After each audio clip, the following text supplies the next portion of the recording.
Começou? Bom dia, gente.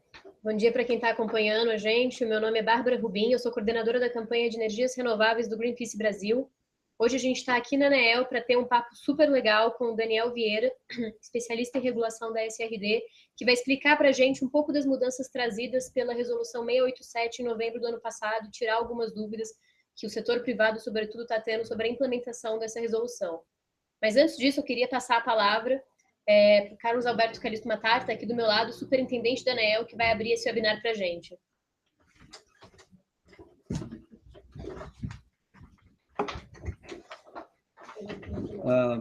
Bom dia a todos. É a nossa primeira experiência com esse tipo de ferramenta, que a ANEEL, com o apoio do Greenpeace, está colocando em prática pela primeira vez. Nós vamos apresentar aqui a forma de funcionamento da Resolução 482, com as alterações trazidas pela Resolução 687. A gente espera que esse processo seja um processo que a gente possa implementar cada vez mais, uma vez que a geração distribuída no Brasil deve ter uma evolução grande. A gente acredita tanto nisso que nós estamos aqui preparando um projeto, conforme o Daniel vai mostrar durante a apresentação dele aqui, um projeto para ser implementado no próprio edifício sede da ANEEL aqui em Brasília. Eu agradeço a todos aí a participação nessa conferência e espero que seja bastante proveitosa para todos. Muito obrigado. Eu vou passar a palavra ao Daniel, que vai fazer a apresentação inicial.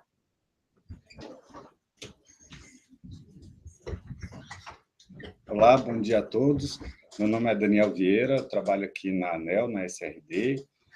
Trabalhei um pouco com essa questão da regulamentação da geração distribuída e a gente vai fazer uma apresentação aqui para vocês de como funciona essa regra, como o Matar mencionou, esclarecendo algumas dúvidas mais específicas de agentes que queiram investir em sistema de geração distribuída, que queiram saber quais são os modelos negociais que a Resolução Normativa 482, alterada recentemente pela 687, permite. Então, vamos lá, vamos começar com a apresentação.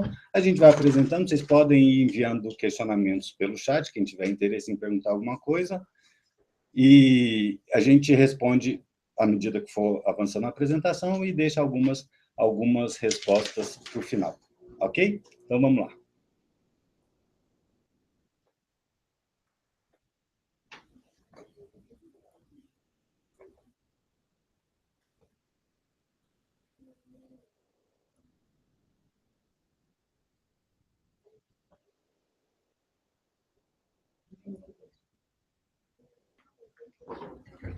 Certo, vamos dar início, então, aqui à nossa apresentação. Eu imagino que todos já estejam acessando.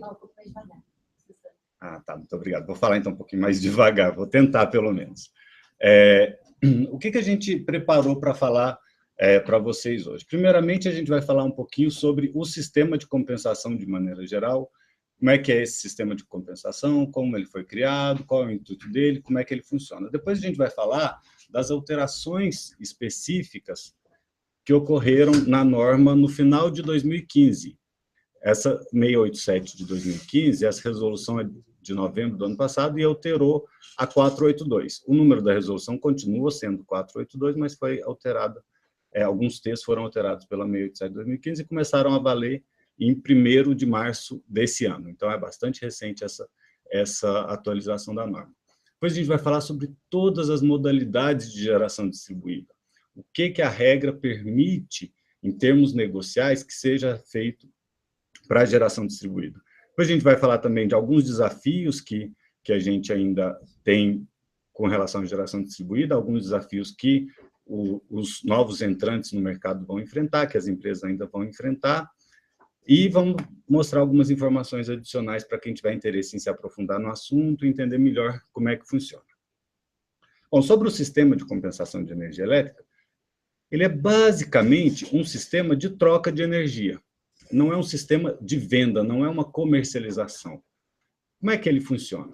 Você tem uma unidade consumidora, a sua casa, que tem aquele quadro de energia, aquele quadro geral de distribuição, né, que é onde ficam aqueles disjuntores e tal. que tem para circuito de iluminação, atender os equipamentos da casa, chuveiro e tal. Você vai colocar uma geração distribuída, pode ser solar, pode ser eólica, pode ser qualquer fonte renovável, ou ainda cogeração qualificada. Então, você bota, por exemplo, painéis solares fotovoltaicos na sua casa, liga lá no quadro de energia, vai ter um disjuntor a mais que é para esse sistema, e aí o que vai acontecer é o seguinte, se num determinado momento, por exemplo, durante o dia, não tiver ninguém em casa e estiver gerando, é bem possível que o sistema injete energia na rede. Você não precisa ter baterias lá dentro da sua unidade consumidora para guardar essa energia. Você injeta essa energia na rede, o medidor, que vai ser trocado pela distribuidora, vai medir essa energia injetada, além de medir o consumo normalmente como ele mede hoje. Então, se, por exemplo, à noite você chega em casa e você quer consumir, você não está gerando, mas não tem problema. Você absorve da rede e o medidor vai medir esse consumo. O que você vai pagar no final do mês é basicamente a diferença entre o que você consumiu e o que você injetou. Essa é a filosofia da regra. É uma regra bastante simples, isso facilita para que os empreendedores entendam como é que funciona, facilita as regras para faturamento na distribuidora, facilita a questão de aplicação de impostos em relação à comercialização. Então, tem uma série de vantagens que podem fazer com que essa geração de pequeno porte seja bastante viável e, além de ser renovável, de ter efeitos importantes, interessantes para a natureza, é viável economicamente em muitos estados brasileiros. O que teve, então, de mudança nessa regra, que foi feita em 2012? Ela foi feita na 482 em 2012 e começou a valer mesmo no final de 2012. E aí, quando foi no final de 2015, teve uma alteração no sentido de ampliar as possibilidades, de ampliar o tamanho da geração que pode participar, ampliar uma série de facilidades para a inserção da geração distribuída, para a inserção desses painéis solares fotovoltaicos em telhados, por exemplo, pequenas eólicas, muito pequenas hidráulicas, esse tipo de geração. Aqui a gente vai apresentar uma lista com as principais alterações que a norma sofreu no fim do ano passado, começou a valer em março desse ano. Então, a primeira foi a ampliação das fontes. Antes, a norma dizia quais fontes podem participar. Eram solar, eólica, hidráulica, biomassa e cogeração qualificada.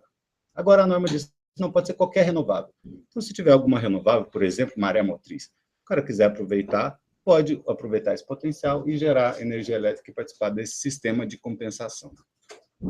Teve também uma redefinição dos limites. Antes, a potência máxima que podia ser instalada era de 1 mega. Agora passou para 5 mega.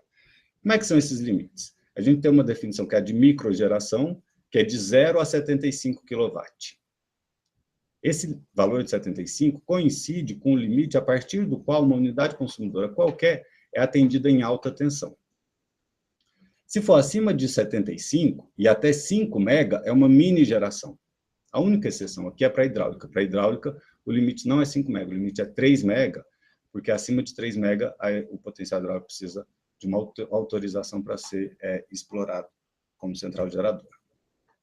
Além desses dois limites, também tem um limite, que é a potência de geração que vai ser instalada num determinado lugar, numa determinada casa, numa determinada indústria, num determinado terreno, é limitada à potência disponibilizada naquele terreno. E o que é a definição de potência disponibilizada?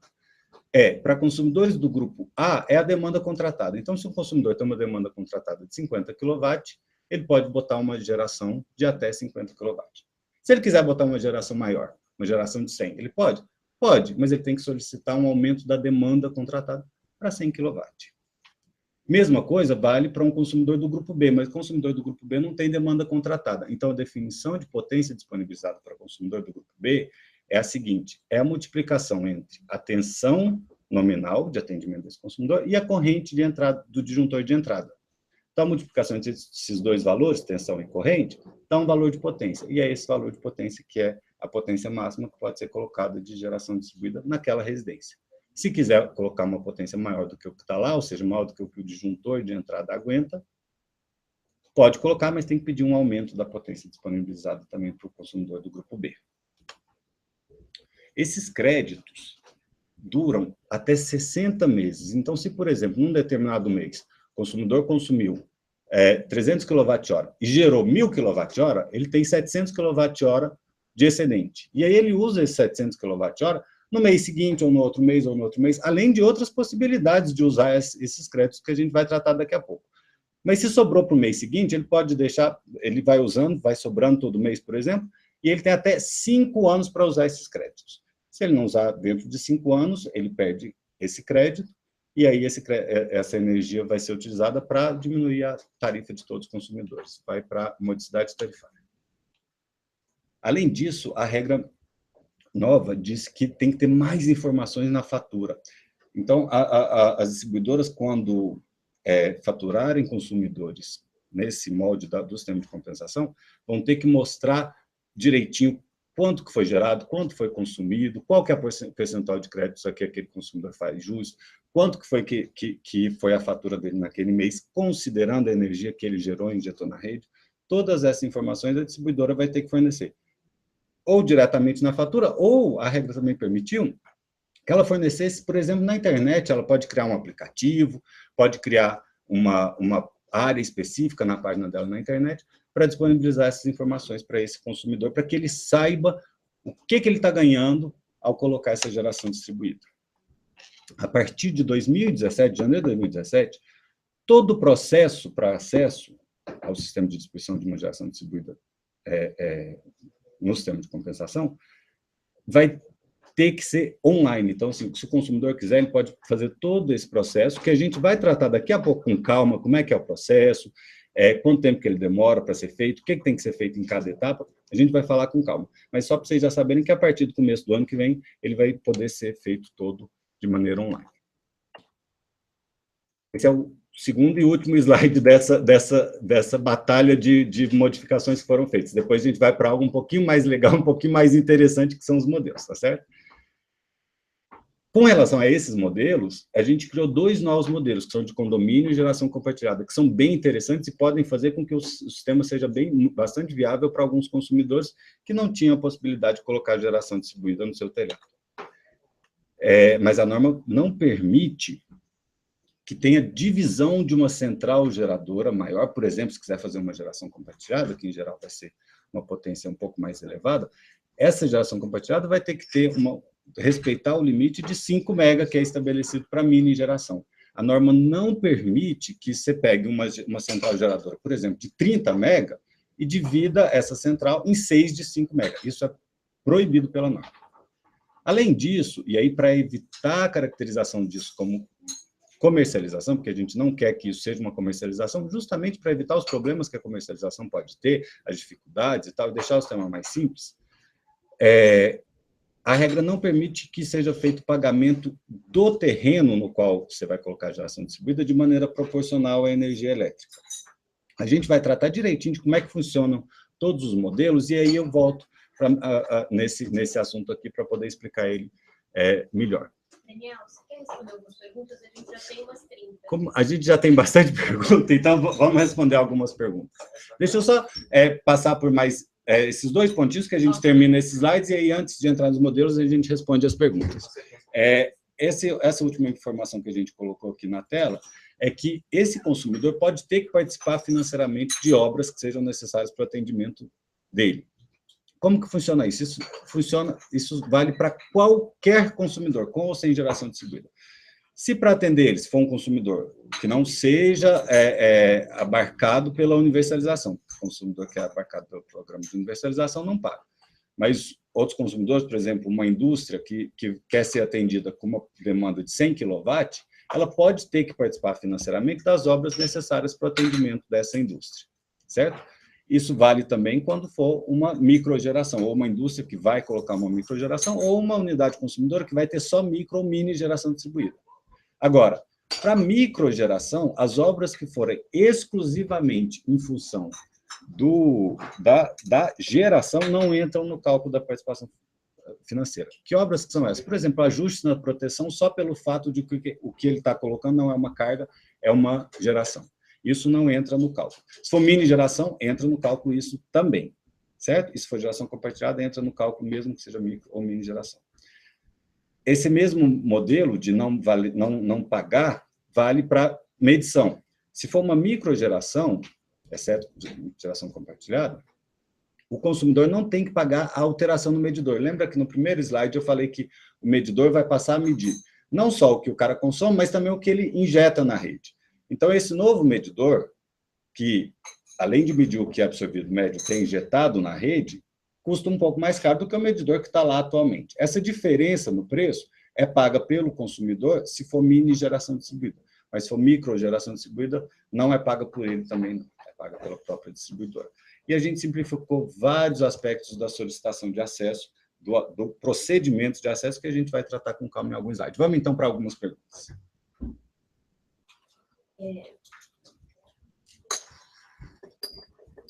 Vamos lá. Eu dei uma agrupada em algumas perguntas para a gente ficar, mas eu sei que algumas coisas você vai passar um pouco mais para frente. Então, eu queria começar com uma pergunta que foi feita pelo Gabriel Guimarães, que ele está perguntando o que conta para a classificação dentro dos limites de micro e mini geração. A potência instalada de módulos ou injetado de inversor? Ah, certo. Boa pergunta. O que a regra diz é o que vale a potência instalada. A 482 se limita a dizer que é a potência instalada. Mas tem uma regulamentação específica, por exemplo, para solar fotovoltaica. E aí essa regulamentação define que a potência instalada para solar fotovoltaica é o menor valor entre a soma dos módulos, da potência dos módulos, e a soma da potência dos inversores. Então, vamos para um exemplo. Se o consumidor vai instalar 10 módulos com uma potência de 260 watts cada, então dá 2.600 watts, né? 2,6 kW. E ele vai ligar esses 10 módulos na rede por meio de um inversor de 2,5 kW. Então, a potência instalada para esse consumidor é 2,5 kW, que é o menor valor entre os módulos, a potência dos módulos e a potência dos inversores. Depois dessa, a gente recebeu uma outra pergunta, também foi o Gabriel que fez, que ele está perguntando se sobre a execução de obras para mini geração distribuída, o acessante deve arcar inteiramente com os custos de adequação da rede e quais são os prazos que devem ser observados e resoluções pertinentes? Ótimo, então. Na conexão, o que deve ser observado é a resolução número 414 de 2010. Então, é só ir lá na resolução 414 de 2010, que é uma resolução bastante grande, mas ela tem uma seção específica que é participação financeira. Então, é só olhar direitinho nessa seção da participação financeira. Deixa eu explicar só rapidamente como é que funciona o procedimento. É o seguinte, na hora de fazer uma obra para atendimento de um consumidor, com ou sem geração distribuída, o que a distribuidora vai fazer ela vê quanto custa para fazer toda a obra. Desse custo total da obra, a distribuidora vai ser responsável por uma parte. Essa parte é calculada de acordo com uma formulinha estabelecida pela ANEEL, lá na resolução 414. Essa parte a gente chama de encargo de responsabilidade da distribuidora. Então, o que o consumidor vai pagar? Ele vai pagar a diferença entre o custo total da obra e o encargo de responsabilidade da distribuidora. Se esse encargo que foi calculado for maior, inclusive, do que o custo total da obra, o consumidor não tem que pagar nada. Se esse encargo for menor, ele paga a diferença entre o custo total da obra e o encargo. Lembrando que esse custo é sempre proporcional à potência que ele está demandando. Tá? Então, se a distribuidora vai fazer uma obra que é maior do que é necessário para atendimento a esse consumidor, ele vai pagar só proporcional ao que ele vai contratar de demanda. Tá ótimo. Ainda voltando para essa situação de tamanho, de limites que a resolução coloca, o Paulo Correia está perguntando o seguinte: se o consumidor precisa de uma potência maior do que a demanda contratada, como seria o limite da potência da usina fotovoltaica instalada no caso de uma geração remota? Não entendi a pergunta. Você repete, por gentileza? Se o consumidor precisar instalar uma potência maior do que a demanda contratada, como seria o limite estabelecido pelas resoluções em sendo uma geração remota? Tá, no caso da geração remota, o que acontece é o seguinte. O consumidor tem uma unidade consumidora, por exemplo, que tem 100 kW de demanda contratada. Essa é a potência disponibilizada para aquela unidade consumidora. Mas, por algum motivo, ele não vai colocar os painéis lá, ele quer colocar em outro local. Isso vai ser um autoconsumo remoto. Só que esse outro local onde ele vai colocar os painéis é uma unidade consumidora também, mesmo que não tenha consumo, vai ser tratado pela regra com as mesmas obrigações e os mesmos deveres que uma unidade consumidora qualquer.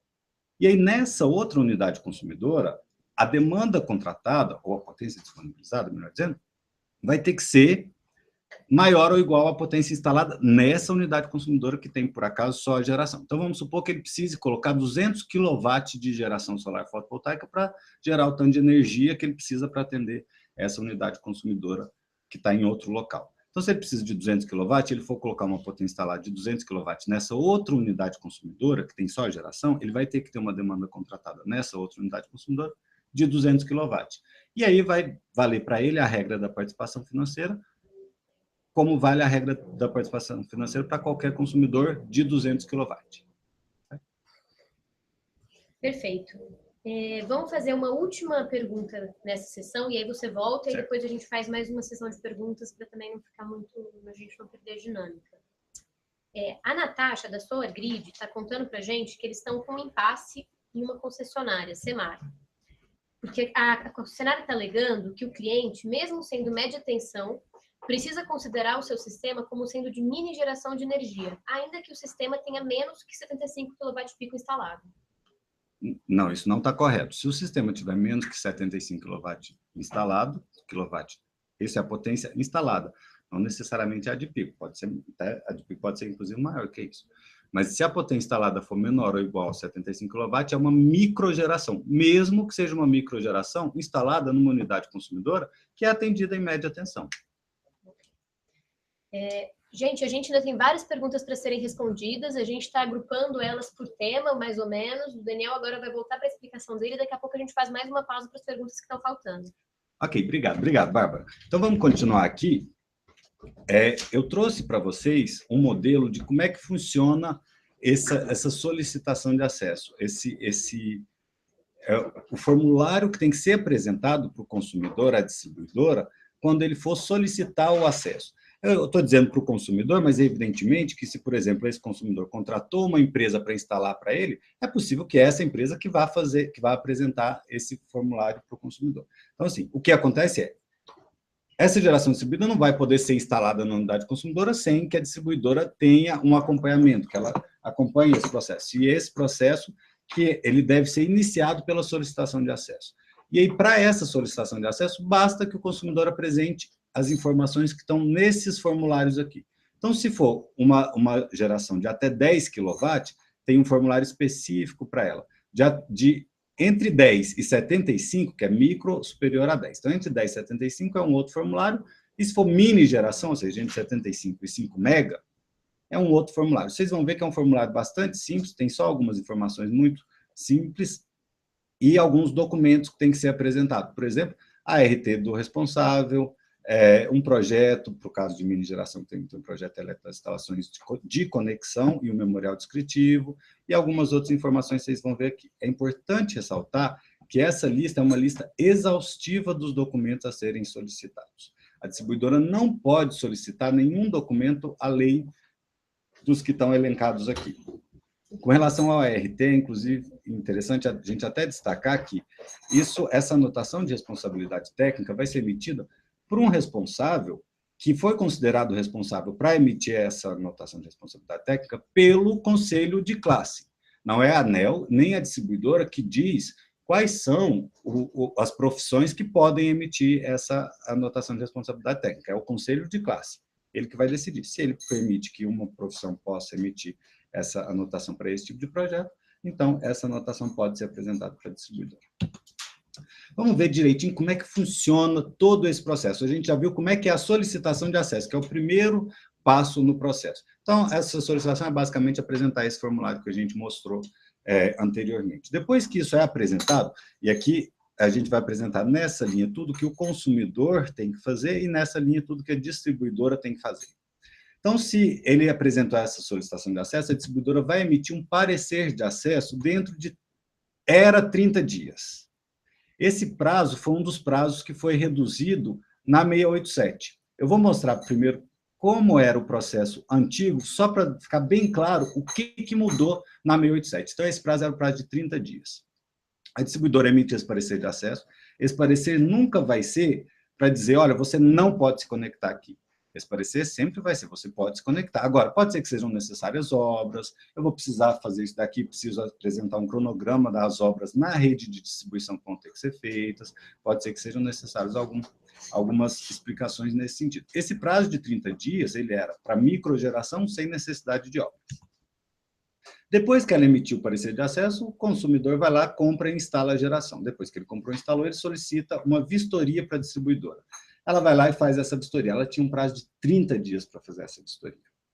E aí, depois que ela fez essa vistoria, se ela achou algum erro lá na casa do consumidor, alguma coisa que não estava em concordância com a solicitação de acesso, ela voltava lá para a empresa e fazia um relatório de vistoria que ela tinha mais 15 dias para entregar. Esse daqui é um dos problemas que a gente verificou, que às vezes a distribuidora ia lá, verificava um erro, fazia o relatório. E aí o cara consertava. Ela ia lá, verificava um outro erro que não tinha visto da primeira vez, ele consertava. E essa parte aqui ficava um ciclo que demorava muito tempo. Esse mesmo ciclo acontecia aqui também na solicitação de acesso. O cara fazia a solicitação, antes de ter aquele formulário que eu mostrei, e aí ela pedia alguns documentos. Aí o consumidor voltava, apresentava esses documentos. Ela pedia mais documentos. Ele ficava nisso daqui durante um tempo considerável. Isso foi algo que a gente também quis combater. Mas, então, depois que o consumidor regularizou todos os seus aspectos, que ela fez a vistoria, entregou o relatório e que está tudo regularizado, ela tem que aprovar o ponto de conexão, que é basicamente trocar o medidor. Você tem um medidor que mede só num sentido, vai ter um medidor que mede nos dois sentidos. Esse prazo que ela tinha era de 7 dias. Então, o prazo total para a distribuidora era de 82 dias para microgeração, que é a menorzinha, sem necessidade de obras na rede. Depois que essa conexão foi efetivada, aí a distribuidora cobrava lá na primeira fatura, normalmente, a diferença da medição, aquela adequação do custo de medição, que antigamente era cobrado tanto de microgerador quanto de mini. Hoje em dia, é só de mini. Microgerador não paga mais essa diferença na medição, certo? Agora, deixa eu mostrar para vocês o que mudou e o tanto que essa regra ficou melhor. Esse parecer de acesso que a distribuidora tinha 30 dias para emitir, ela só tem 15 dias, se for microgeração distribuída, sem necessidade de obras na rede. Então, em 15 dias, ela emite esse parecer de acesso. A vistoria, que ela tinha 30 dias, agora ela tem só 7 dias para fazer. Esses dias são todos corridos, tá? Depois, ela tem mais 5 dias para entregar o relatório de vistoria. E tem uma coisa, ela só entrega esse relatório de vistoria se na vistoria ela detectou que tem algum problema. Se não tem, esse prazo nem existe, ela nem tem que entregar relatório de vistoria nenhum, porque não tem nenhum problema. Depois que ela fez isso, ela tem mais 7 dias para trocar o medidor. Então, o prazo total que a distribuidora tem, que era de 82 dias, caiu para 34 dias. Isso faz com que a conexão seja bem mais rápida, mais célere e mais fácil para o consumidor que quer botar a geração própria, certo? A gente também trabalhou para tentar acabar com esse loop que eu mencionei aqui para vocês, que ela pedia um documento, depois pediu outro documento, agora todos os documentos estão lá na solicitação de acesso, naquele modelo que eu mostrei no slide anterior. E, além disso, a gente acabou com o loop da vistoria. A vistoria agora, no relatório que a distribuidora faz para a vistoria, ela tem que deixar claro todos os pontos que têm que ser modificados. Ela tem que fazer uma lista exaustiva dos problemas que ela achou na rede. Então, a vistoria ela só vai fazer 2 vezes. Da primeira, aí achou os erros. Se o consumidor consertou tudo que ela achou, na segunda já não vai ter um erro novo, porque ela vai ter que fazer uma lista exaustiva desses erros.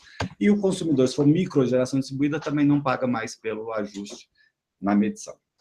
Vocês vejam que o prazo a gente colocou aqui para a distribuidora. O consumidor não tem prazos, porque ele é o maior interessado, então ele faz no prazo que ele quiser. O único prazo que a regra coloca para o consumidor é, depois que foi emitido o parecer de acesso, para que ele solicite a vistoria, que ele faça isso dentro de 4 meses. Ah, mas o que acontece se ele não fizer isso dentro de 4 meses? Basta ele fazer uma nova solicitação de acesso, certo? Esse, então, é o procedimento de conexão de geração distribuída agora com a nova regra. Vamos, então, agora para a parte, a gente falou um pouquinho da parte técnica, de como é que é o relacionamento da empresa que vai instalar esse sistema com a distribuidora, ou do próprio consumidor com a distribuidora. Agora vamos falar dos modelos negociais de geração distribuída. Essa regra permitiu 4 modelos. Quais são esses 4 modelos? O primeiro, que é o que já existia antes, era geração junto à carga. Um consumidor que quer, no seu telhado, botar painel solar fotovoltaico, por exemplo. Ele tem uma carga, vai botar uma geração próxima à carga. Essa é a base da regulamentação. A resolução 482 foi feita basicamente para esse cara aqui. Mas permite também outras possibilidades. A gente imagina que esse é o que vai mais deslanchar, mas todos os outros são igualmente interessantes, cada um com a sua característica, com a sua particularidade. Uma novidade da 687 é essa de condomínios. A regra agora permite que os consumidores que moram num condomínio, pode ser vertical, pode ser horizontal, por exemplo, um prédio, coloquem a geração distribuída no alto desse prédio, por exemplo, e usem o crédito dessa geração distribuída para todos os condôminos, para cada um dos apartamentos, por exemplo, em porcentagens definidas entre os condôminos. Isso daqui é uma evolução da norma. Isso pode ser feito também, por exemplo, um condomínio vertical, um condomínio horizontal, desculpa, que tem mais área, e numa área comum ele coloca essa geração distribuída, liga na unidade consumidora condomínio, que é a unidade consumidora que tem os elevadores, a iluminação da área comum e tal, e o que foi injetado aqui dessa geração é distribuído entre os condôminos. Isso vale também, por exemplo, para condomínio comercial, um shopping, por exemplo, pode fazer isso. Uma outra possibilidade negocial é de autoconsumo remoto. O que é o autoconsumo remoto? É um consumidor que tenha mais de uma unidade consumidora no seu nome, de sua titularidade, naquela área de concessão. Então, atendido pela mesma distribuidora, todos aqui têm que estar atendidos pela mesma distribuidora, tá? Em todos os casos.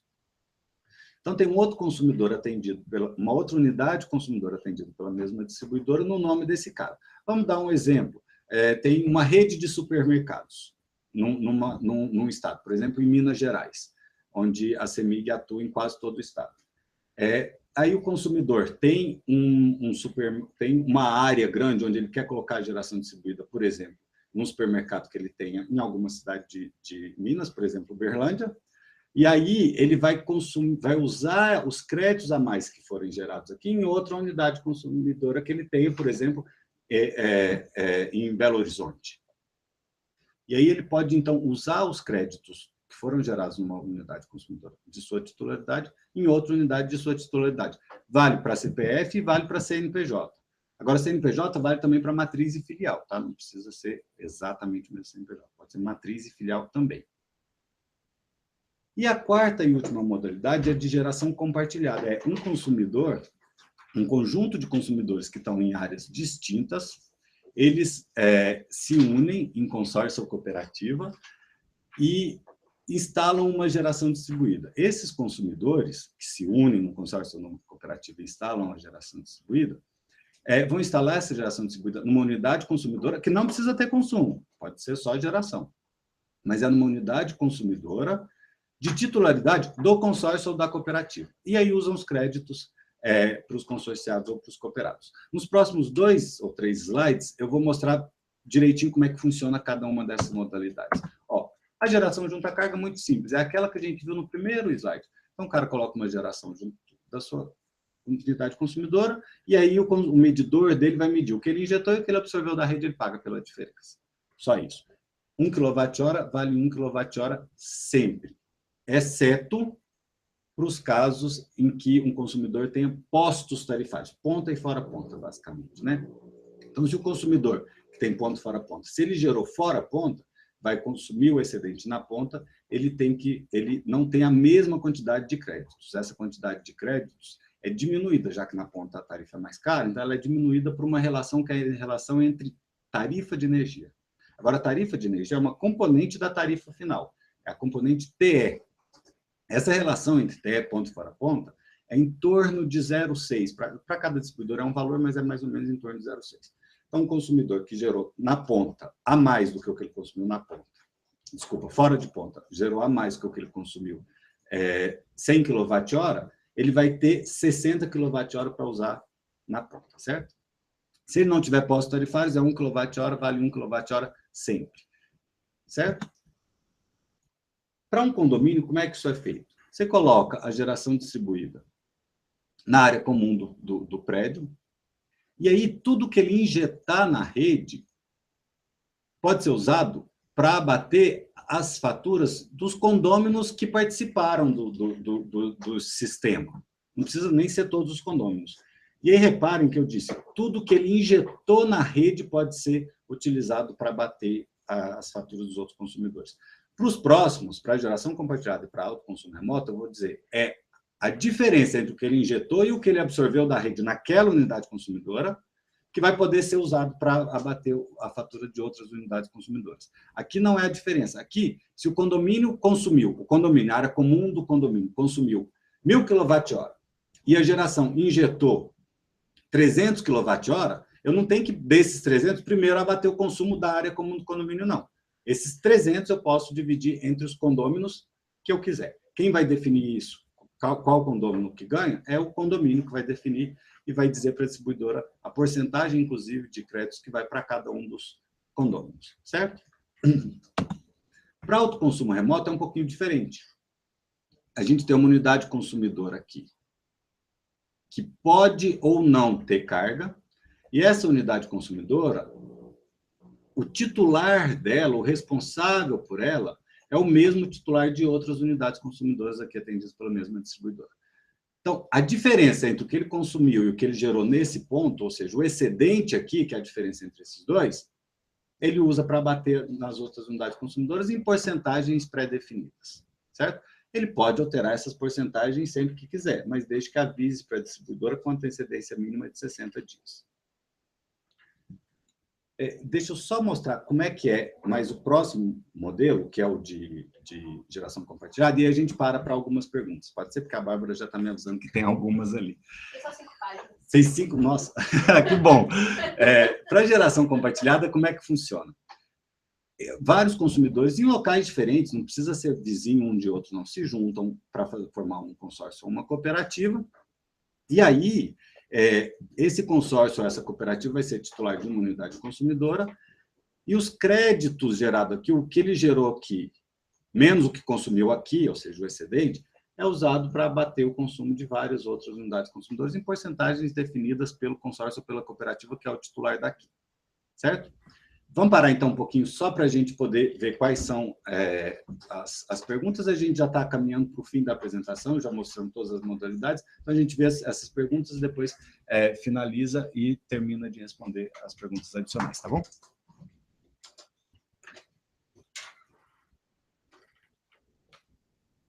Vamos lá, gente. A gente está com bastante perguntas sobre essas novas possibilidades de geração, mas antes de entrar nelas especificamente, eu queria voltar para umas perguntas que são do bloco anterior que você estava apresentando, sobre a mudança de prazo. E as perguntas não são nem necessariamente sobre os prazos, mas a gente está tendo muita pergunta sobre conduta da distribuidora. Então, eu vou sintetizar muitas que a gente respondeu, gente, e aí se a pessoa que fez sentir que a resposta não respondeu a sua pergunta, eu peço que mencione para a gente, porque a gente também está anotando o nome de quem está fazendo as perguntas. Tem muita gente perguntando ou comentando que as distribuidoras não estão cumprindo os prazos estipulados pela ANEEL. Nesse caso, como é que o cliente ou como é que a empresa, né, que fez a instalação deve proceder em relação a procedimento para reclamação? Se a ANEEL, se existe alguma coisa que a ANEEL pode fazer nisso, como é que a ANEEL atua e como é que fica, por exemplo, a questão da distribuidora ter que ressarcir o cliente por todo esse período, por exemplo, em que ele não conectou o sistema dele na rede. Certo. Então, desculpa. É muito interessante essa pergunta, e aí até nos dá uma chance de dizer para os consumidores e para as empresas que nos casos nos quais a distribuidora não esteja cumprindo os prazos, que é importante que seja feita uma reclamação na ouvidoria da distribuidora também, porque essas reclamações que são realizadas na ouvidoria da distribuidora são contabilizadas pela ANEEL, para que a ANEEL possa fazer suas programações, inclusive para fiscalização. Então, reclame na ouvidoria da distribuidora e reclame no teleatendimento da ANEEL. Tem algumas formas, pode mandar uma carta, pode entrar pelo site da ANEEL, vai num link que chama Fale Conosco, e aí tem um formulário que o próprio consumidor pode preenche esse formulário e registra uma reclamação. Uma outra forma de registrar essa reclamação é pela central de teleatendimento da ANEEL, pelo telefone 167. Evidentemente, isso é algo novo, é uma regra nova. Então, é possível que assim, a ouvidoria da distribuidora não esteja tão preparada para responder de pronto as dúvidas que o consumidor tenha e que, inclusive, até a ouvidoria da própria ANEEL não esteja tão preparada para resolver de pronto as dúvidas e os problemas que os consumidores estejam enfrentando. Então, é importante que vocês façam essa reclamação para que as nossas ouvidorias possam se preparar, nós que eu digo da ANEEL, e inclusive a ouvidoria da distribuidora também possa se preparar cada vez melhor, e também para que essa reclamação fique registrada na ANEEL, que a agência utiliza isso como insumo para programar suas fiscalizações futuras. Então, quanto mais reclamação tiver, mais a agência vai ver quais são os problemas que a sociedade está tendo para poder atuar melhor nos problemas que são os mais pronunciáveis e os mais sofridos pela sociedade. Então, reclamem na ANEEL sempre que tiver um problema desse. E reclamem na ouvidoria da distribuidora também. Com relação a ressarcimento, a regra não prevê que o consumidor seja ressarcido porque a distribuidora atrasou ou deixou de cumprir algum prazo. Agora, a regra de maneira geral da ANEEL, prevê que a distribuidora seja penalizada se ela não cumprir algum prazo que a agência tenha estipulado. Então, é importante que vocês reclamem para que a agência possa verificar a necessidade de fiscalizar e aí fiscalizar para que as distribuidoras possam cada vez mais se adequar aos prazos estabelecidos pela agência. Certo? Vamos lá, então, agora sobre as perguntas que estão bem relacionadas a esse tipo que a gente estava falando mesmo. Muitas pessoas também perguntaram se é possível ter uma instalação de sistema que envolva múltiplos CNPJs e CPFs. Então, a regra da geração compartilhada permite que você tenha vários CNPJs ou vários CPFs. A ANEEL não determina como é que é a regulamentação para se constituir uma cooperativa. Eu não sei, acho que não, mas não sei se a cooperativa, pela regulamentação específica da cooperativa, permite que você tenha CNPJs misturados com CPFs numa mesma cooperativa. Se permitir, a ANEEL não entra nisso. Se o consórcio permitir, a ANEEL não entra nisso. O que a ANEEL disse precisa ser um consórcio ou uma cooperativa, mas aí tem que ser seguida a regra de consórcio e de cooperativa específica que não é estabelecida pela ANEEL, certo? O Rafael Pereira Santos perguntou se, em caso de um CNPJ com várias unidades consumidoras independentes, em áreas não contíguas, o limite de potência para a instalação de cada unidade consumidora é tratado de forma independente. Então, você tem vários... você quer saber, então, pelo que eu entendi, se uma pessoa que é titular de mais de uma unidade consumidora pode ter mais de uma geração distribuída e cada uma de até 5 mega. É isso sim. Então, um consumidor pode ter mais de uma geração distribuída. Então, por exemplo, se tem um consumidor que é atendido em Belo Horizonte, que é a área da CEMIG, por uma unidade consumidora, e quiser nessa unidade colocar 5 mega, ele pode. Se ele quiser botar 5 mega numa outra unidade, numa outra cidade, também atendida pela CEMIG, ele pode botar 5 mega. O 5 mega é um limite para um sistema de micro e de mini geração distribuída. Um titular, se tem mais de uma unidade, pode ter mais de um. Não tem problema nenhum. O que não pode é dividir uma central maior em várias pequenas. E isso a agência tem reforçado bastante, frisado bastante, que a agência quer que o limite de 5 megas seja, sim, respeitado. Que não seja assim, vamos fazer, então, uma de 30 mega, colocar uma rua no meio, então está resolvido. Não, não está resolvido, não pode. O limite de 5 mega é um limite que deve, sim, ser respeitado. É lógico que a agência não está querendo dizer que uma área que tenha uma possibilidade de colocar uma geração de 30 mega não deva ser aproveitada. Claro que sim, qual que é o problema? Mas que seja aproveitada como uma usina de 30 mega, respeitando as normas que valem para usinas de 30 mega.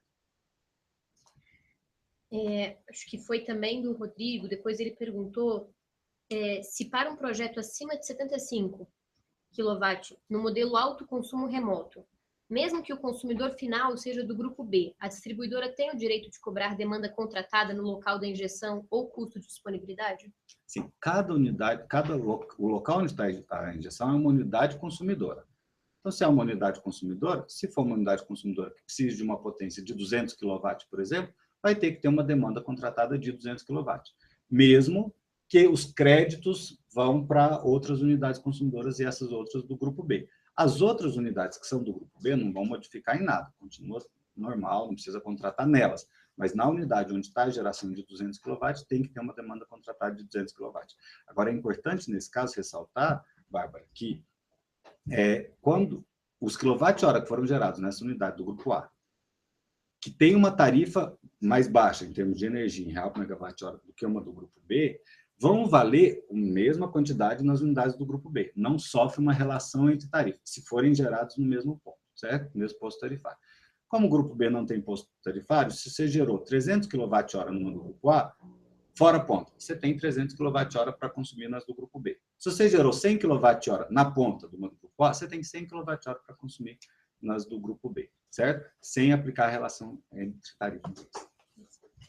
O pessoal da Air Climatização está perguntando se eles podem instalar um sistema fotovoltaico maior do que a demanda contratada pelo cliente. Podem, desde que aumente a demanda contratada pelo cliente. E aí também o pessoal tá perguntando a questão de como é que fica o ICMS nas usinas instaladas que tem acima de 1 megawatt. Ótima pergunta. A gente tem um slide agora mesmo para falar sobre ICMS. Eu posso responder depois? Pode ser. Então, tá bom. A gente continua ou termina os slides? Vamos terminar os slides? Vamos então só terminar os slides, que eu já posso responder as perguntas e aí a gente já responde as outras. Tá bom. Né? Beleza? Obrigado. Então, o próximo slide é dos desafios. E, evidentemente, um dos desafios que a gente vai tratar é de ICMS nessas novas possibilidades. Então, o primeiro desafio que a agência entende que é muito importante é o de divulgação. Então, a gente conta com vocês que estão assistindo a essa transmissão para que divulguem isso o máximo possível. O link vai ficar disponível, então que divulguem depois essa gravação no YouTube, para quem quiser entender melhor sobre o sistema, para que isso se torne cada vez mais uma realidade no nosso país. Uma outra dificuldade que a gente verificou que o pessoal tem enfrentado é com relação ao financiamento. Evidentemente, a ANEEL não atua nessa área, né? O Ministério tem um programa de incentivo de geração distribuída, que tem tentado verificar possibilidades de financiamento específicas para a geração distribuída. Tem algumas instituições que já têm estudado quais são as possibilidades de financiamento, já têm tentado entender, tentado ter conversas com essas instituições de financiamento para poder ter linhas específicas para a geração distribuída. Então, a gente acha que isso aqui deve ser melhorado no futuro próximo. E a terceira, e talvez mais importante, o terceiro, talvez mais importante desafio que a gente tem enfrentado é do ICMS, principalmente nas novas possibilidades. Isso por quê? Porque a regra do ICMS, que está no... Desculpa, que foi desenvolvida pelo Confaz, é a seguinte, que se aplica ICMS sobre tudo que foi absorvido da rede. Por exemplo, numa unidade consumidora que tem geração distribuída no próprio local, se no final do mês ele consumiu 500 kWh e gerou 300, a regra da ANEEL diz que ele vai pagar para a distribuidora por 200 kWh, que é a diferença dos 500 menos os 300. A do ICMS disse, não, o ICMS incide sobre todos os 500, certo? No entanto, teve um convênio, que é o convênio número 16 de 2015, que diz o seguinte, alguns estados que aderirem a esse convênio podem cobrar ICMS só sobre a diferença, ou seja, só sobre os 200 kWh. E aí, já tem uma série de estados, esse mapinha aqui tem 17 estados, mais 3 entraram, então a gente tem 20 estados, mais 4, Sergipe também, né? Então a gente tem mais 21 estados, 20 estados e o Distrito Federal. O último foi Sergipe? Sergipe. E só faltam, então, 6 estados para poder completar aqui. Então, mais de 80% da população brasileira já vive em áreas nas quais a cobrança do ICMS é só sobre a diferença entre consumo e a geração. Agora, a regra do ICMS foi de antes da modificação da resolução. E aí ela diz o seguinte, isso se aplica, a incidência só sobre a diferença, só sobre os 200 kWh, se aplica quando o cara consome e gera no próprio local, ou ele gera em outro local do qual ele seja titular e vai consumir num outro local, onde ele também é titular. Ou seja, só vale para consumo no local e autoconsumo remoto.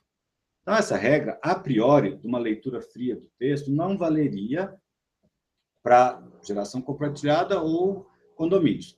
É possível que a interpretação do Confaz seja de que vale assim, por exemplo, a geração compartilhada, se ele entender que como os condôminos, os consorciados e os cooperados são partes da cooperativa ou do consórcio, e aí poderia se aplicar. Agora, quem deve responder bem a essa pergunta é o Confaz e as secretarias de Estado da Fazenda. Então, em cada estado, vocês têm que atuar junto à secretaria para poder saber como vai se aplicar o ICMS sobre geração compartilhada e sobre condomínios. Além disso, tem um outro problema, que aí foi a pergunta que a gente recebeu, não me lembro, desculpa, do nome. foi, e se tiver mais de 1 mega? Isso por quê? Porque a regra anterior limitava a mini geração a 1 mega. E aí, esse convênio do Confaz, que falou pode cobrar só sobre a diferença para consumo local ou autoconsumo remoto, vale até 1 mega, que era o limite anterior. Para geração distribuída entre 1 e 5 mega, a gente não sabe como é que vai ficar. Precisa ver na Secretaria de Estado da Fazenda e com o Confaz. Em Minas Gerais, especificamente, tem uma lei que diz que a cobrança deve ser só sobre a diferença. A lei do Estado de Minas Gerais é um pouco mais abrangente, o texto da lei. Então, é possível que a interpretação lá talvez já seja diferenciada. Mas isso é algo que a ANEEL não tem competência para estabelecer e que quem deve estabelecer é o Confaz e a Secretaria de Estado da Fazenda. Quem tem mais propriedade também, inclusive, para poder explicar se aplica ou não, são eles. A gente trouxe aqui, só para finalizar, um slide com informações adicionais, e aí no intuito de tentar vencer aquele primeiro desafio que a gente disse, que é a da divulgação. Se vocês entrarem no site da ANEEL, em anel.gov.br/geração distribuída, sem acento, sem cedilha, sem nada. Geração distribuída, você cai nessa página aqui, que tem algumas informações sobre geração distribuída, tem um link para a resolução, tem um link para você clicar e acessar uma planilha do Excel com quais geradores já estão conectados no sistema hoje, qual geração distribuída que já está, com algumas características dela. Esse link aqui tem um delay na atualização, mas já tem uma quantidade bastante grande de sistemas lá informados. Hoje em dia, a gente está com 4.060 sistemas instalados na última contagem que foi feita. Mais embaixo dessa mesma página, anel.gov.br/geração distribuída, tem um link com informações. Esses links aqui são muito interessantes. Então, eu vou só, para a gente terminar, passar rapidamente sobre cada um deles, só para dizer o que é. Esse primeiro aqui é um caderno temático sobre micro e mini geração distribuída. Ele tem exemplos de como é que funciona o faturamento para alguns tipos, alguns modelos específicos de geração distribuída.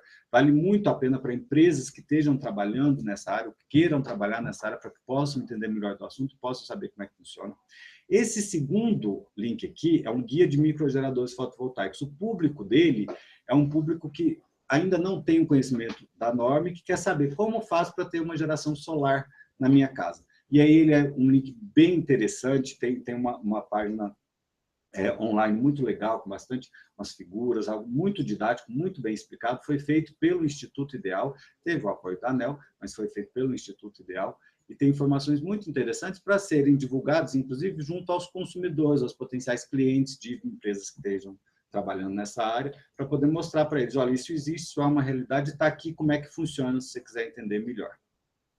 Tem um guia muito semelhante ao anterior também para eólicos, certo? Microgeração eólica.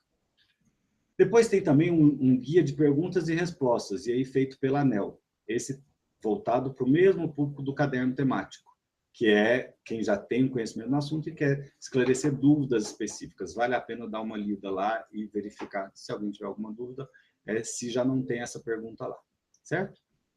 Depois a gente tem só mais outros dois links, são da resolução e do Prodist. A resolução é que ele diz quais são as normas gerais, como é que funciona, e os procedimentos estão lá no módulo 3 do Prodist, mais especificamente na seção 3.7 desse módulo 3. Certo?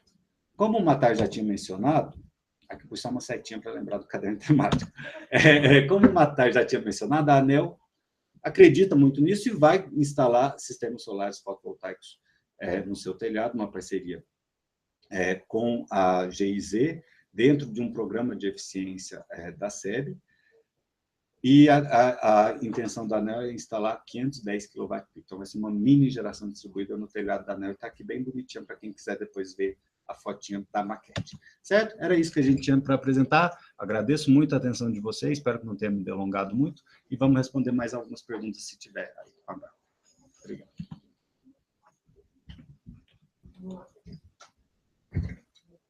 Tem uma pergunta até no WhatsApp.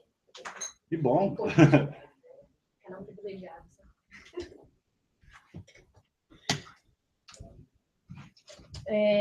Então, gente, eu até fiz um comentário.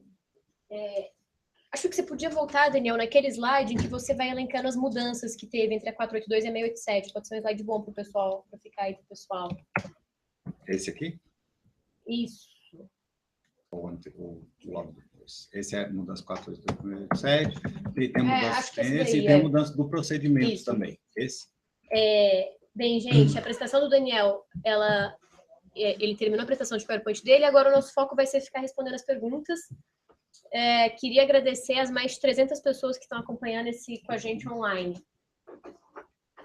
E aí, a gente tem uma pergunta. Mari, tá funcionando para você? Ah, tá. Para mim caiu. O pessoal está perguntando sobre o modelo de autoconsumo remoto. Observando a vedação da vinculação do pagamento de reais por quilowatt-hora, é possível uma central geradora arrendar seus equipamentos a uma rede de lojas por um valor fixo e sem que as lojas, no caso do consumidor, sejam o titular dessa unidade de geração, bastando a comprovação da posse desses equipamentos? Ótima pergunta. Essa pergunta é muito boa, que nos dá a possibilidade de esclarecer melhor como é que é essa vedação. A vedação, a que se refere à norma, é a seguinte, que é proibido alugar, arrendar terrenos, imóveis, lotes e tal, cujo valor do aluguel, do arrendamento, seja proporcional à energia, ou seja, em reais por megawatt-hora ou por quilowatt-hora, né? Isso não pode, para não se caracterizar como uma geração como uma comercialização. Essa vedação da norma, a vedação explícita que está lá na norma, é com relação ao imóvel. Isso por quê? Porque o titular da unidade consumidora, onde está a geração distribuída, é quem recebe os créditos. E para ser o titular da unidade consumidora, ele tem que comprovar para a distribuidora que ele alugou, ou é dono, ou alguma coisa assim, daquele imóvel, né?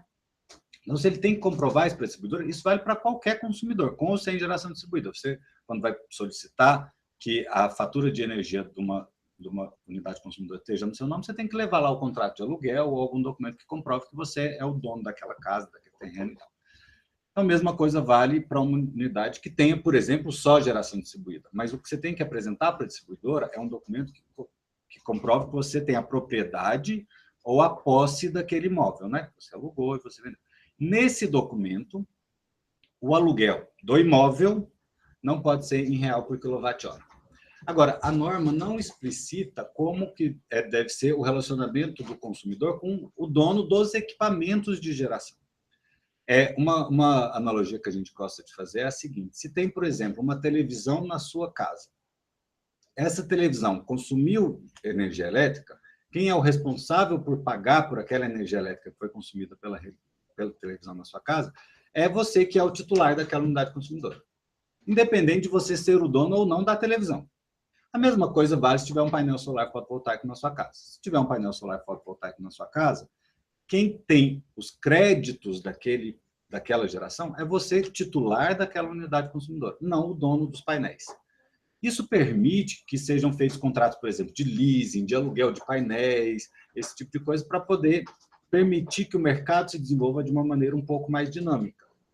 Esse contrato de aluguel dos painéis não é um contrato que é apresentado para a ANEEL, nem apresentado para a distribuidora, nem nada. É um contrato entre as duas partes. Só é importante que esse contrato de aluguel dos painéis não se configure como uma comercialização de energia elétrica, porque a comercialização é vedada para consumidores de baixa tensão, por exemplo. Alguns consumidores podem comercializar energia elétrica, comprar energia elétrica de quem quiser, mas não é o caso dos que são atendidos pelo sistema de compensação de energia elétrica. Então, se ele participa do sistema de compensação, ele não pode comprar a energia de quem ele quer. Então, ele não está comprando energia. É só importante que esse contrato, que é um contrato de aluguel do equipamento, seja um contrato que não se caracterize como um contrato de venda de energia. Lembrando que esse contrato não é um contrato que é apresentado para a distribuidora. O que é apresentado para a distribuidora é o contrato de aluguel do imóvel. Eu não sei se eu respondi bem a pergunta, mas eu fiz uma volta porque queria esclarecer isso tudo. Ótimo. Já que a gente está falando de autoconsumo remoto, o pessoal está perguntando também, sobretudo o Jandres, se o autoconsumo pode ser entre CNPJ e CPF. Não, o autoconsumo tem que ser, o titular tem que ser, por exemplo, tem duas unidades consumidoras, uma com geração e a outra que vai receber o crédito, ou outras duas que vão receber o crédito. O titular tem que ser o mesmo das três. E o titular tem que ser o mesmo CNPJ, evidentemente vale matriz filial, ou o mesmo CPF. Não tem como ser um CNPJ numa unidade consumidora e o CPF na outra, porque esses são titulares diferentes. Se são titulares diferentes, não dá para participar do autoconsumo remoto, mesmo que o cara do CNPF seja um dos acionistas da empresa do CNPJ. Nesse sentido, nesse sentido ainda, o Luciano está perguntando se o limite da geração para o sistema no autoconsumo remoto é o limite da demanda do local em que o sistema foi instalado ou pode ser a soma das demandas? Então, para autoconsumo remoto, para geração compartilhada e para uso no local, é o limite do local. Então, não é a soma das demandas. Para condomínios, que a gente chama na norma de empreendimentos de múltiplas unidades consumidores, é a soma. Certo? Então, para condomínios é a soma sim. Para os outros, não. É no local, tem que ter uma demanda, e aí essa demanda é que limita a potência que vai ser instalada naquele local.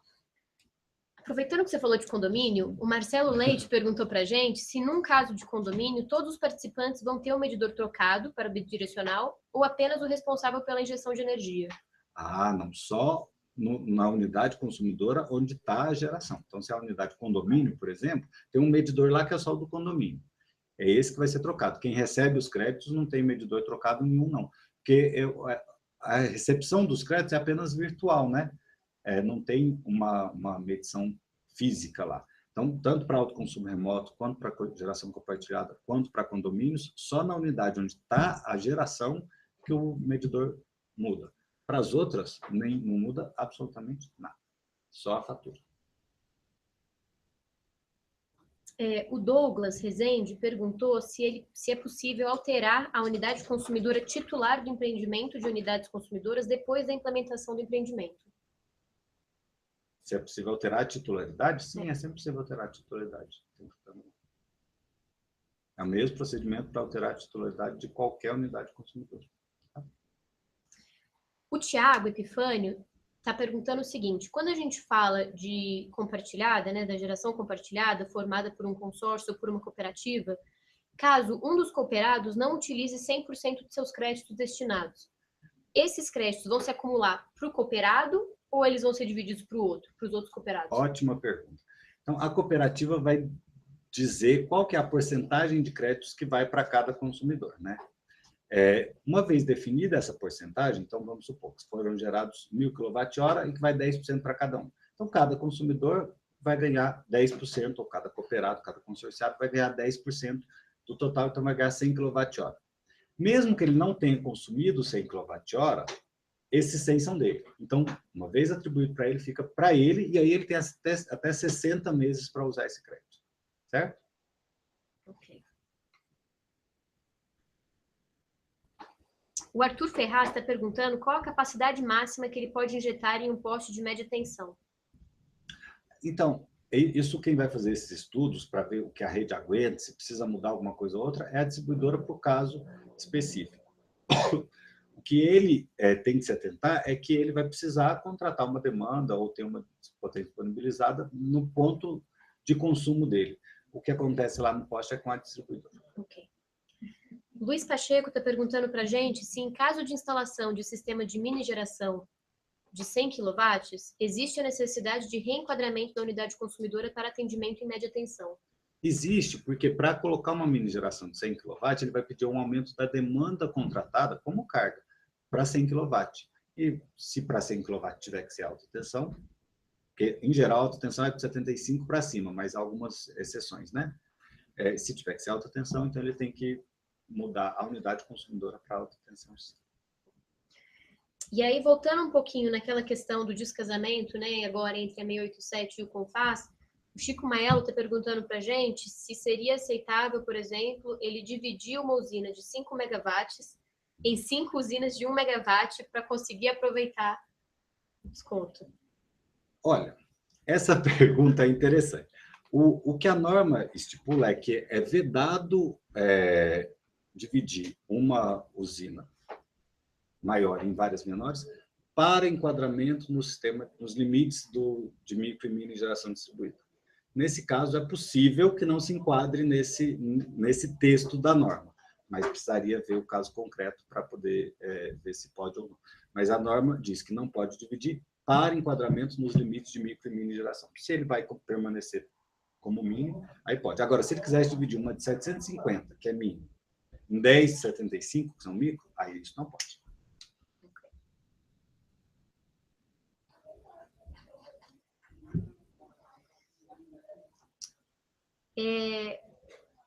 Você tinha falado um pouquinho na sua apresentação sobre quem é que paga pelas reformas na rede. Certo. A gente recebeu várias perguntas sobre isso, eu acho que poderia ser interessante se retomar esse ponto rapidinho. Retomo, não tem problema nenhum. A gente falou nesse slide aqui, né?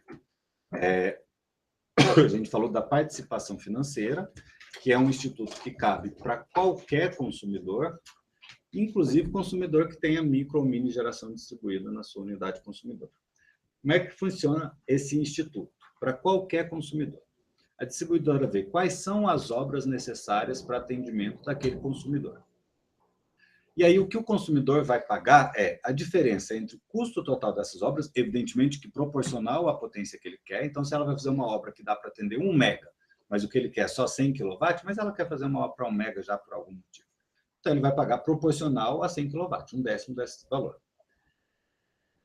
Mas aí, desse 1/10, ainda tira uma quantidade. Essa quantidade é calculada de acordo com uma formulinha que tem na 414. Você procurar na resolução 414 de 2010, tem lá uma seção de participação financeira. Então, tem uma formulinha que mostra como que se calcula o encargo de responsabilidade da distribuidora, ERD.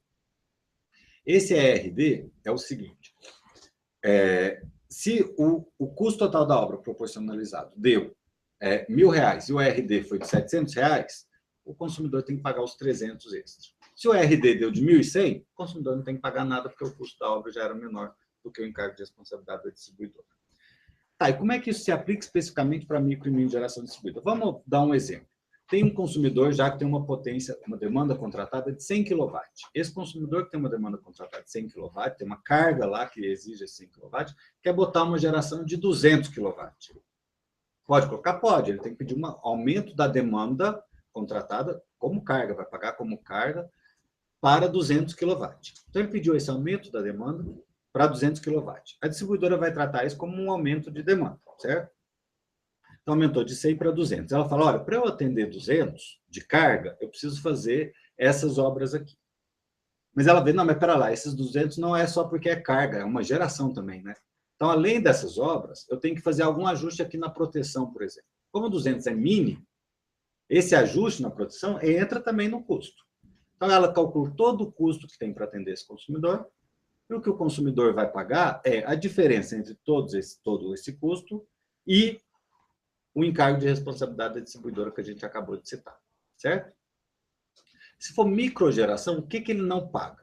Ele paga participação financeira? Paga, normal. Então, se tem uma unidade lá, com 50 kW de demanda contratada, quer passar para 75, certo? Mesmo unidades do grupo A podem instalar microgeração, como a gente já respondeu numa das perguntas. Então, pode ser uma do grupo A que tem uma demanda contratada de 50. A demanda contratada do grupo A não tem que ser obrigatoriamente maior que 75, tem que ser maior que 30, se não me engano. Então, ele tem uma demanda de 50 e quer aumentar para 75. Nesse aumento, a distribuidora diz, olha, eu preciso fazer, para atender uma carga de 75, preciso fazer essas obras aqui. Esse custo entra na participação financeira. Mas ela fala, não, mas pera lá, isso não é uma carga, isso é uma geração. Então, além dessas obras, eu tenho que fazer umas outras obras. Que é um ajuste na proteção. Essa outra, em geral, vai ser ajuste na proteção, porque é geração. Esse ajuste na proteção, como é microgeração, na proteção do sistema dela, da distribuidora, esse ajuste não entra no cálculo da participação financeira. Só entra no cálculo da participação financeira as obras que seriam necessárias para atender uma carga de 75 kW. Entendeu? Então, ela vai calcular a participação financeira como se você fosse uma carga de 75. Então, se é uma carga de 50, aumentou para 75. Ela vai calcular a participação financeira da mesma forma que ela calcularia se fosse uma outra unidade consumidora que tinha uma carga de 50 que aumentou para 75. Certo? Como é uma microgeração, ela vai fazer a mesma coisa, o mesmo cálculo, e você vai botar a microgeração lá. Certo? Essa é a regra da participação financeira. Será que ficou mais claro? Acho que sim. Ah, tá, obrigado. O Hugo está lembrando aqui que é para a gente falar do guia de perguntas e respostas. No guia de perguntas e respostas, que está naquele slide que a gente colocou ali atrás, tem algumas perguntas que explicam melhor como é que funciona essa participação financeira para os casos de micro e mini geração distribuída. Então, acho que vale a pena dar uma lidinha lá e ver como é que é a regra da participação financeira para esses consumidores.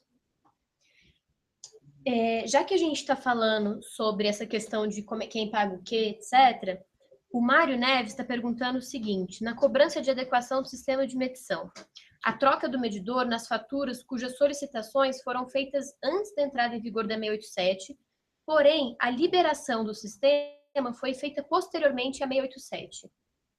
A troca deve ser cobrada, não deve? Como fica? A regra, se o consumidor fez uma solicitação de acesso na regra anterior, o que vale para ele é a regra anterior. Então, se ele começou o acesso na regra anterior, vale a regra anterior. E aí, o Marcelo e o Diogo também perguntaram o seguinte: um projeto acima de 75 kW para autoconsumo remoto, apenas geração, sem consumo, que vai compensar a energia para um cliente em baixa tensão. Nesse projeto, incidirá a demanda contratada ou custo de disponibilidade? Boa pergunta, olha. Então, vai ter uma unidade consumidora que vai ter 75 kW de potência, né? 75 kW, essa unidade consumidora só vai ter geração, mas vai ser tratada como uma unidade consumidora, mas que tem só geração. Nessa unidade consumidora, então, se for do grupo B, não necessariamente tem uma demanda contratada. Se for do grupo B, não tem demanda contratada, inclusive, né? Se for uma do grupo A, aí tem demanda contratada. 75 certamente vai ser do grupo B, então ele não contrata uma demanda nessa onde está a geração. Mas se incide o custo de disponibilidade, sim. O custo de disponibilidade é o valor em reais equivalente a 30 kWh, se for uma unidade monofásica, 50 se for bifásica e 100 kWh se for trifásica. Então, para esse caso de uma unidade de 75 kW, certamente ela vai ser trifásica. Então, o consumidor vai ter que pagar por um valor em reais equivalente a 100 kWh todo mês nessa unidade consumidora, certo? Esse valor não gera créditos, não. Esse é o custo de disponibilidade, o custo que a distribuidora tem para atender essa unidade consumidora que não está consumindo nada, certo? Nas unidades que vão receber os créditos, também vale a mesma coisa do custo de disponibilidade, certo? Então, por exemplo, se foi gerada uma quantidade de quilowatt-hora que foi gerado 100 kWh aqui, e aí todos 100 vão para uma outra unidade consumidora que é trifásica. Essa unidade consumidora que é trifásica, se ela tiver consumido só 100 também, a gente pode imaginar, então ela não vai pagar nada. Não, vai pagar sim. Ela tem que pagar sempre o mínimo, que é o custo de disponibilidade. Isso vale do custo de disponibilidade para qualquer unidade consumidora, com ou sem geração distribuída. Tá bom? O Alexandre, da Angi Solar, está perguntando como é que fica a questão das cooperativas rurais de energia junto à ANEEL. Porque eles dizem que não precisam seguir as normas de vocês e que eles têm as próprias regras. Então, ele está contando para a gente que eles estão tendo muito problema com a questão de cumprimento de prazo e de troca de medidor. Uma cooperativa de eletrificação rural, que não é uma permissionária de distribuição de energia elétrica, é só uma cooperativa, ela inteira é vista como um consumidor pela ANEEL, né? E como ela é vista como um consumidor, a relação dela com seus cooperados é uma relação interna entre eles. E aí realmente não se aplica. Mas a permissionária tem que seguir. Se for uma cooperativa que seja enquadrada como permissionária na ANEEL, ela tem que seguir as regras da ANEEL. Ok. O Thiago Guimarães está perguntando se para condomínios de ED tem algum formulário específico da concessionária para inclusão de dados de carga de cada condômino. Não, não tem nenhum formulário específico, não. O que ele vai ter que fornecer são os documentos que estão lá na solicitação de acesso. Um dos documentos da solicitação de acesso é, inclusive, uma relação de cada unidade consumidora que vai receber os créditos. Uma relação da carga das unidades consumidoras que já são parte do condomínio, a distribuidora já deve ter quando fez a ligação dessas unidades consumidoras. Certo? Certo. Daniel, a Laura perguntou para a gente o seguinte: a 687, numa das alterações que ela fez na 482, ela estabeleceu a solidariedade no artigo 2º, parágrafo 6º. Certo. Que você quer que eu leia para você ou você lembra? Não precisa, não. Sabe tudo. Não sei, não é o que eu lembro. Ela está perguntando o que significa essa solidariedade. Certo, ótimo. Olha só, é o seguinte, então, só para quem não tiver acompanhado a pergunta, a norma diz, a 482 diz que quando é um caso de uma cooperativa, por exemplo, seja uma geração compartilhada, cooperativa ou um consórcio, o consumidor, essa cooperativa ou esse consórcio, tem que apresentar para a distribuidora um documento que comprove a solidariedade entre os agentes. O que a ANEEL quis dizer com isso? A ANEEL quer que seja apresentado para a distribuidora um documento que comprove que todos aqueles consumidores para quem os créditos vão ser enviados são cooperados ou são efetivamente consorciados. O intuito desse documento que comprova a solidariedade é só demonstrar que todos os consumidores que vão receber os créditos são cooperados ou são consorciados. A ANEEL não dá à distribuidora prerrogativas a mais pelo fato de eles terem uma solidariedade entre eles. Evidentemente, essa solidariedade vai ser feita obedecendo regras específicas em cada caso. Se num caso específico essa solidariedade der alguma liberdade adicional, essa liberdade adicional pode ser levada em consideração. Agora, a ANEEL não dá, por exemplo, para a distribuidora o direito de cobrar de um dos consorciados quando o outro consorciado deixou de pagar a fatura, de maneira alguma. A ANEEL não dá isso. Pode ser que algum outro instrumento dê, mas a ANEEL, quando diz que tem que ter esse documento que comprova a solidariedade, não dá essa prerrogativa para a distribuidora. Esse documento é só para mostrar para a distribuidora que todos os cooperados ou todos os consorciados são... todos os que vão receber os créditos são cooperados ou são consorciados. O Gleison, ele está com uma dúvida, na verdade, se você não puder responder agora, ele pediu se você pode direcionar ele para alguma leitura. Como é que funciona o sistema de aterramento dos módulos? Esse eu não sei responder. Isso é algo que a gente não regula aqui. Como é que vai ser o aterramento dos módulos? Não faz parte das nossas competências de dizer como é que vai ser isso. Ok. Depois a gente tenta te direcionar para alguma leitura, Gleison. O Fernando perguntou o seguinte: para os casos desse autoconsumo remoto que já foram citados antes, em uma rede de supermercado, por exemplo, se houver 10 unidades consumidoras com 1 megawatt instalado em cada uma delas, mas é o mesmo CNPJ, isso ainda é enquadrável dentro da 482? Ele quer instalar, tem 10 supermercados, cada um num local diferente, Cada um num local diferente, mesma área de concessão. Mesma área de concessão, quer botar 1 megawatt em cada um dos supermercados. Pode, sem problema nenhum, fique à vontade. Mas mesmo para autoconsumo remoto? Mesmo para autoconsumo remoto. Ele pode botar 10 de 1 megawatt, cada um num local completamente diferente, e vai passar isso para outros 10 ou 20 ou 100 supermercados da mesma área de concessão. Não tem problema. Ok. O Jonesso A regra é boa. O Jonesso Carneiro está perguntando o seguinte: alguns municípios cobram a CIP, né, a Contribuição de Iluminação Pública. Algumas concessionárias estão cobrando a CIP sobre o consumo e não sobre o consumo líquido. E isso acaba prejudicando quem gera a sua própria energia. Como é que é a norma para essa cobrança? Infelizmente, eu não vou saber te responder, porque a iluminação pública é... A lei municipal tem que definir essa regra. Não é uma competência da ANEEL. O Hugo está dizendo que a lei municipal vai ter que definir, não é uma competência da ANEEL. Então, a Constituição que define? Então, essa Constituição já diz que é o município que vai ter que definir. A gente não sabe como é que vai se aplicar para o caso específico de geração de cimento.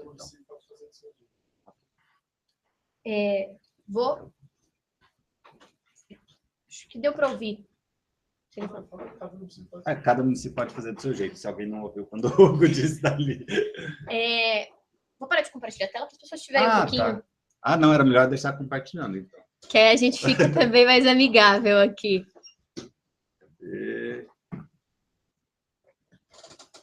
Voltou? Vai ficar aqui batendo papo. Mas aí ficamos nós dois.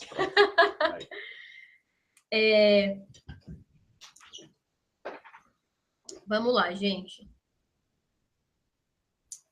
O Eudes Abreu gostaria de saber se um condomínio que tem 5 unidades consumidoras, o projeto deve ser feito englobando todas ou se ele pode fazer 5 projetos distintos, no caso de geração em condomínio. Um condomínio que tem 5 unidades consumidoras no mesmo condomínio? Ele quer saber se pode fazer 5 projetos distintos? Ou se ele vai fazer um só englobando todas elas. Mas é porque, para condomínio, a geração distribuída tem que estar ligada na unidade consumidora condomínio. Então, não vejo como que seriam 5 projetos distintos. Eu também não entendi a pergunta. Se você puder mandar uma clarificação para a gente, ajuda. Tá bom, mas assim, o que a gente pode dizer já é que para condomínio, a unidade consumidora condomínio que vai ter geração distribuída. A não ser que ele esteja falando um condomínio, sei lá, horizontal, que tem muito espaço e ele quer botar vários, cada um num lugar diferente. Mas todos vão ter que estar conectados na mesma unidade consumidora, que é a unidade consumidora condomínio. Ok. O Fernando Costa está perguntando o seguinte: como é que funciona a questão da concessionária descontar os créditos gerados no custo de disponibilidade? Se a ANEEL tem alguma regulamentação sobre isso. Então, o que acontece é o seguinte. Tem 2 coisas que é importante a gente levar em consideração. A primeira é, se o consumidor gerou no mesmo mês que ele gerou. Então, vamos supor, o consumidor tem uma unidade consumidora com geração distribuída, e aí essa unidade gerou, vamos dizer, 600 kWh e consumiu 400 kWh. Vamos imaginar que essa unidade consumidora seja trifásica, então o custo por unidade é o valor em reais equivalente a 100 kWh. Uhum. O que vai acontecer? A determinação da quantidade de créditos que ele vai ter é a diferença entre o que ele gerou e o que ele consumiu naquele mês, sem levar em consideração o custo de disponibilidade. Então, se ele gerou 600 e consumiu 500, ele tem 200 kWh de crédito, certo? Tá. 600 e 400, isso, desculpa. Se ele gerou 600 e consumiu 400, ele tem 200 kWh de crédito. E ele vai pagar, naquele mês, um valor em reais equivalente a 100 kWh lá para a distribuidora. Mas esse 100 lá que ele pagou não gera mais 100 de crédito, não, para que ele fique com 300, não, ele fica com 200. Tá. Mas aí ficou com 200 kWh de crédito. No mês seguinte, vamos supor que ele não gerou nada. Não gerou, não teve geração de algum problema, não sei. E aí ele consumiu 200 kWh. Aí no mês seguinte, a regra manda levar em consideração o custo por unidade, sim. De que forma? Se ele consumiu 200, mas ele vai pagar pelo menos por 100 no mês seguinte, né? Ele tem 200 de crédito, ele não usa os 200 de crédito, ele usa só 100 do crédito que ele tem, entendeu? Então, assim, o custo por unidade não é usado para gerar crédito. Agora, uma vez que ele tem um crédito, ele não usa esse crédito para abater da fatura de energia se já tiver dado menos do que o custo por unidade, entendeu? Então, ele usa só até o custo por unidade. Então, ele tem 200 de crédito, consumiu 200. Ele vai usar 100 desse crédito, aí deu 100. Ele vai ter que pagar por 100, então ele para de usar o crédito. Sobrou 100 de crédito. Entendeu? A regra própria 482. A própria 482 estabelece isso. Então, o Eduardo está perguntando se, assim, ou seja, o consumidor vai pagar 2 vezes, pois pagou 100 da primeira vez quando seus créditos foram usados e pagou novamente quando veio o custo de disponibilidade. Não entendi a pergunta, não. Não, o que vai acontecer é, ele tem que pagar por pelo menos 100 quando ele usa a rede, está conectado na rede. Isso. Então, ele vai pagar por 100 kWh. Ele vai pagar um valor em reais equivalente a 100 kWh. Você vê que eu estou falando o valor em reais para ficar claro que não é, ele vai pagar 100 kWh. É um valor fixo que, por acaso, foi estabelecido em reais. Que não vai descontar do crédito dele. Isso, só não vai descontar do crédito. Isso, então, assim, para ele gerar crédito, ele tem que gerar mais que o que ele consumiu naquele mês. Entendeu? Se ele não gerou mais que o que ele consumiu, não tem como ele gerar crédito. E o crédito que ele gera é a diferença entre o que ele gerou e o que ele consumiu, certo? Mas aí, uma vez com crédito, ele não usa crédito para abater da fatura de energia elétrica se ele já tiver no custo de disponibilidade. Então, por exemplo, ele tem 200 kWh de crédito. E aí, no mês seguinte, consumiu 150 kWh. A gente sabe, olha, ele vai ter que pagar por 100 de qualquer jeito, né? Ah, então eu uso 150 desses 200 e ele vai ter que pagar por 100? Não, não uso não. Uso só 50 dos 200 que ele tinha. Entendeu? Já que ele já vai pagar por 100, eu só pego 50 kWh do crédito. Os outros 150 de crédito, ele continua. Entendi. Entendeu? Entendi. Porque o pessoal está falando é o seguinte.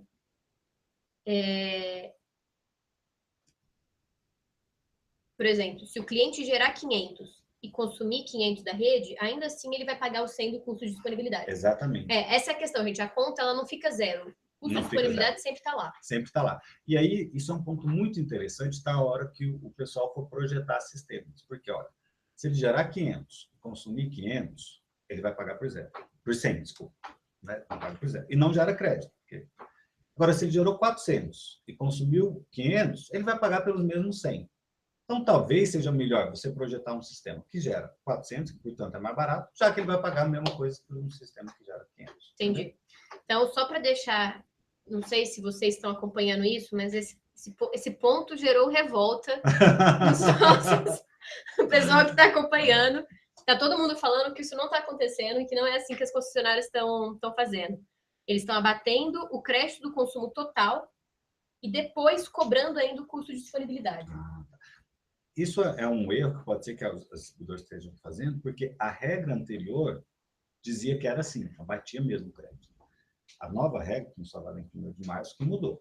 Então, anteriormente estava certo, até 1º de março está certo. Nos faturamentos depois de 1º de março, isso não pode mais acontecer. Se acontecer, a gente reforça o que a gente já disse antes.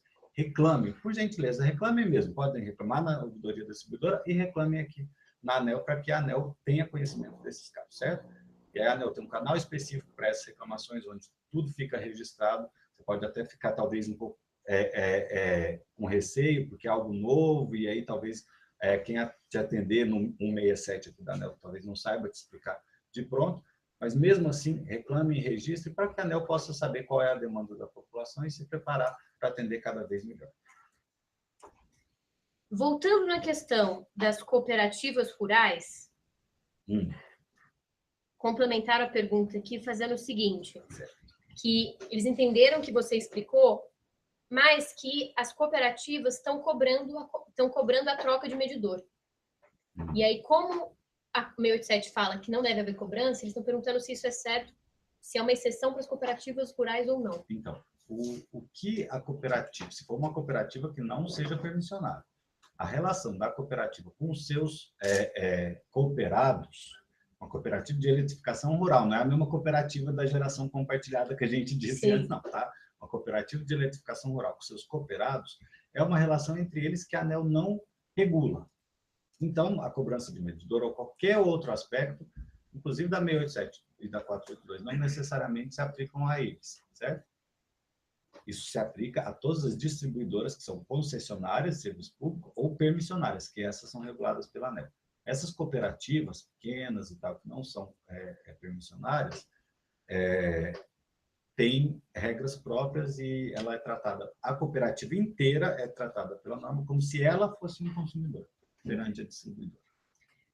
Também estão perguntando aqui para a gente, Daniel, como é que fica o caso com os consumidores que são parcialmente livres? Então, a regra é específica em dizer que ela não se aplica a consumidores livres. Se você for olhar na 414, o termo parcialmente livre, eu acho que nem existe. É consumidor que é livre e que adquire parcialmente a energia da distribuidora. Como ele é um consumidor livre, a 482 não se aplica para ele, mesmo que ele seja parcialmente livre, ele é livre. Ele é livre. Entendi.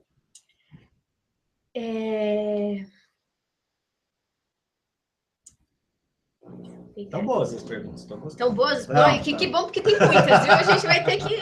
Vamos ter que ver o que a gente vai fazer.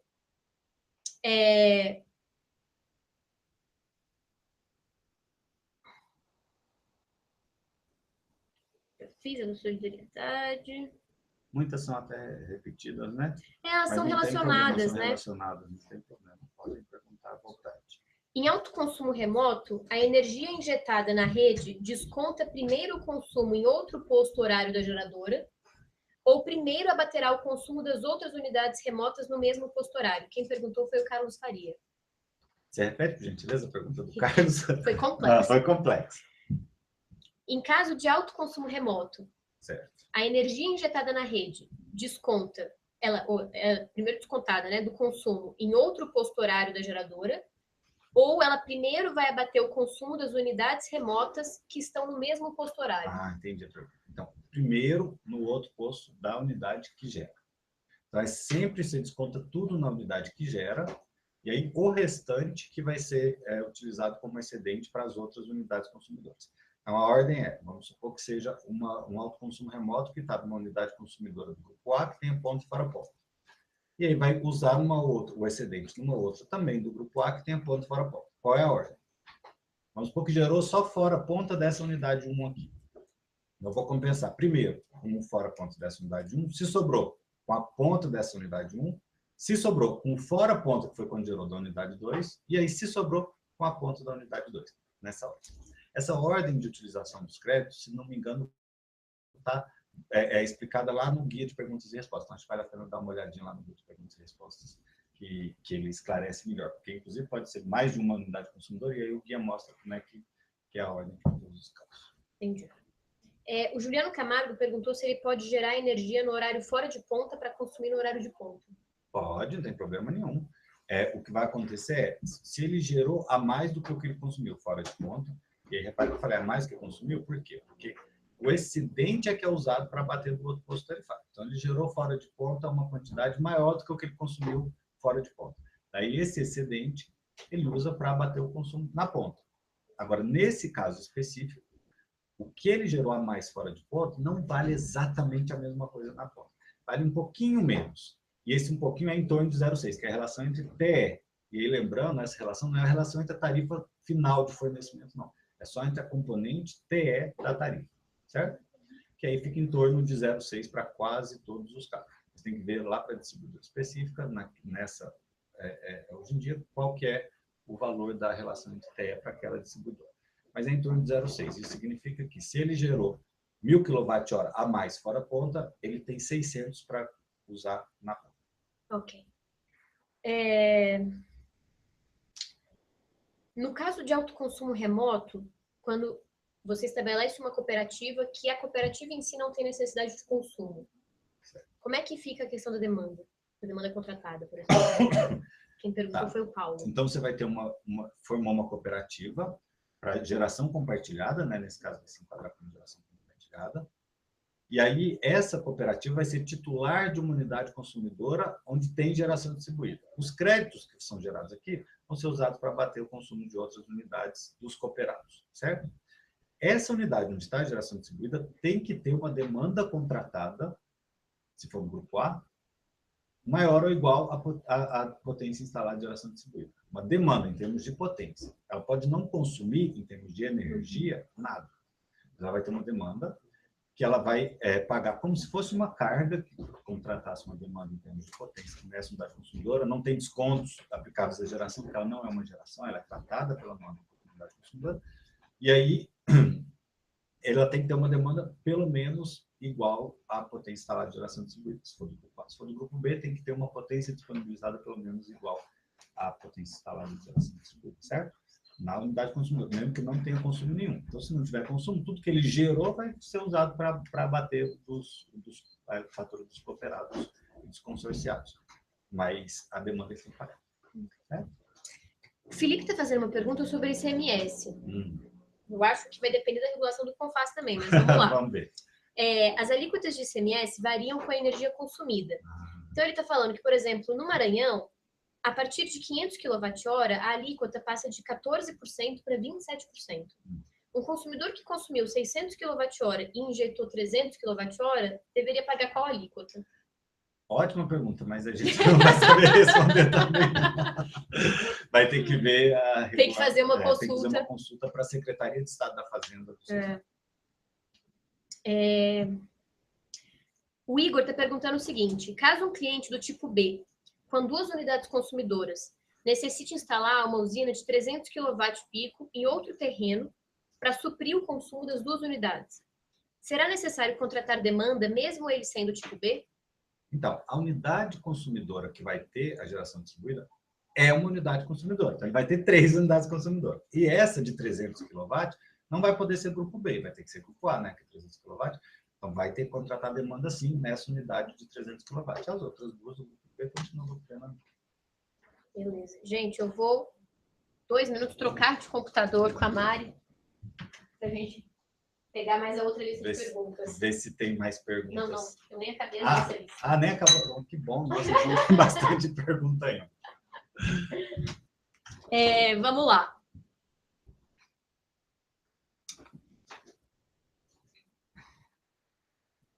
Eu acho que talvez só para não ficar cansativo depois do pessoal que for assistir, a gente pode limitar mais uns 10 minutinhos de perguntas, né?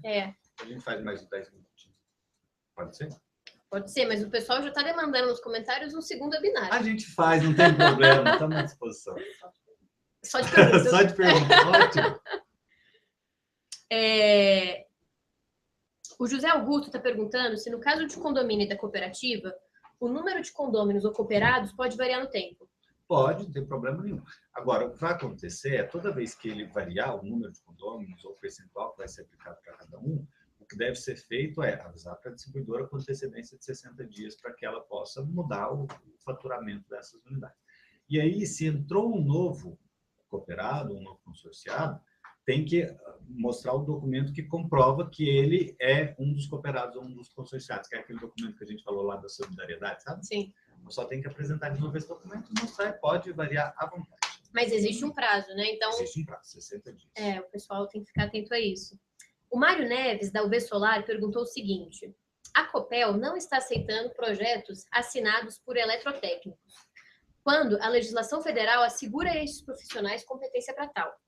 Qual a interpretação da ANEEL? Olha, a ANEEL não deu competência para a Copel, para qualquer distribuidora, de definir quais são os profissionais que estão habilitados para emitir a anotação de responsabilidade técnica para a geração distribuída. Quem vai definir, quem pode emitir essa anotação de responsabilidade técnica, é o conselho de classe lá, o CREA, né, que vai dizer se esse profissional está ou não habilitado para emitir aquela RT. Se é um profissional habilitado que emitiu essa anotação de responsabilidade técnica, a ANEEL não confere às distribuidoras a prerrogativa de negar essa anotação de responsabilidade técnica. Então, certo? Ok.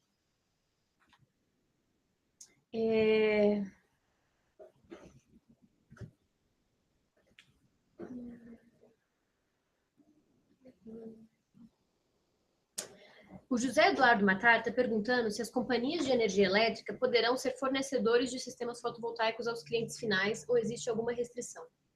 Existem algumas restrições, sim. Uma distribuidora de energia elétrica não pode atuar no segmento de geração. Isso vai para qualquer distribuidora de energia elétrica, certo? Então, a empresa que distribui energia elétrica deve só distribuir energia elétrica, certo? Evidentemente que a regra não proíbe que empresas que tenham o mesmo controlador, mas que sejam empresas diferentes, atuem em segmentos diferentes. Essa proibição não tem, mas tem que ser empresas diferentes. Ok. O Gabriel perguntou para a gente o seguinte: é possível solicitar um novo medidor exclusivo para a ligação do sistema fotovoltaico? E aí ele deu um exemplo. No caso de um galpão industrial, onde já existe o consumo, mas eles querem aproveitar apenas o telhado. Ou seja, a usina vai ser instalada, mas ela é de um dono diferente do dono daquele galpão. Olha, a regra não proíbe que no mesmo terreno, então tem um galpão e tem mais de uma unidade consumidora. Pode ter, inclusive, um prédio, né, com várias unidades consumidoras. Mas no mesmo galpão, você não poderia ter 2 relógios. No mesmo galpão, não. Você vai ter que ter 2 unidades consumidoras. Pode ser o mesmo terreno, e aí você vai usar o telhado, né? Não tem problema. Então, no mesmo terreno, você vai ter 2 unidades consumidoras. Agora, isso é importante levar em consideração o seguinte: se, por exemplo, o galpão é uma unidade consumidora do grupo A, com uma demanda de 100 kW, você quer usar o telhado para botar mais 100 kW, como você vai fazer uma outra unidade consumidora, essa outra unidade vai ter que contratar uma outra demanda de 100 kW. Isso tem que ser levado em consideração na hora de fazer o projeto. Pode ser que não valha a pena, talvez valha mais a pena compensar no próprio galpão, certo? Mas a regra não proíbe que uma unidade, um terreno tenha mais de uma unidade consumidora. Lembrando que, se ele alugou uma parte do terreno, do telhado, alguma coisa do terreno, ele vai ter que entregar para a distribuidora um documento que comprova que ele tem a propriedade ou posse daquele imóvel onde ele vai colocar a geração de energia. O André está perguntando como é que fica o valor da TUSD a ser paga numa geração distribuída que é para um condomínio de consumidores. O valor da TUSD em real por quilowatt, né, em termos de demanda, a ser pago num condomínio que ele vai pagar a TUSD do mesmo jeito que ele pagava anteriormente. Então, se tinha um condomínio que tinha 50 kW de demanda contratada, ele continua contratando os mesmos 50, mesmo que volte de uma geração de 100, então ele não paga pelos mesmos 50. Condomínio não. E do condomínio, especificamente, tudo que for injetado na rede pode ser partilhado entre os integrantes. Não tem que abater no próprio condomínio. Okay. O pessoal da Tecnova Energia Solar, e aí eu vi que surgiram outros comentários depois também, está perguntando como é que fica a questão da tarifa / compensação no relógio para irrigação. Porque existe um relógio verde, né? E o pessoal que usa eletricidade para irrigação tem um desconto de aproximadamente 75%. E aí, se eles colocarem solar, como é que ficaria a compensação? Então, o desconto que o pessoal da Solar tem não é que a tarifa de energia deles seja diferente. Então, não tem que se falar numa relação entre TE para eles, não. Certo? Então, assim, se ele consumiu, vamos supor que não tenha, seja um rural gigante, mas do grupo B, que não tem posto tarifário, para ficar mais fácil o exemplo.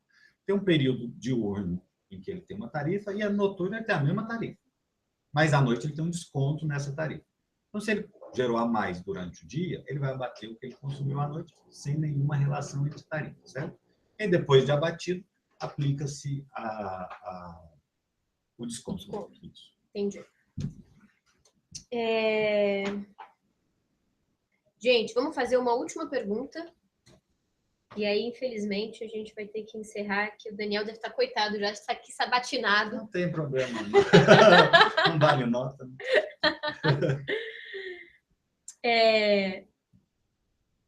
Acho que a gente pode encerrar com um ponto importante.